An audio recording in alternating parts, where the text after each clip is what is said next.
To allow or deny apps to access storage in Samsung Galaxy S9 or S9 Plus. Open Settings. From a home screen, swipe up or down from the center of the display to access the apps screen.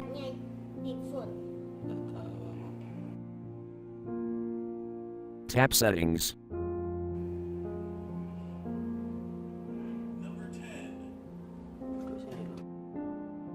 Tap Apps.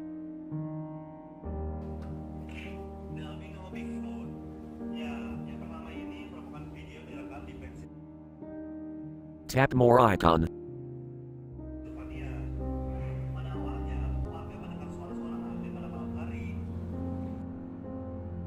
Tap App Permissions.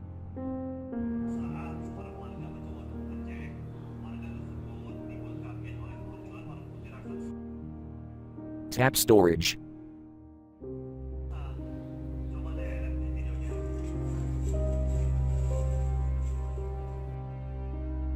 Tap App Switch until blue to allow or tap until gray to deny.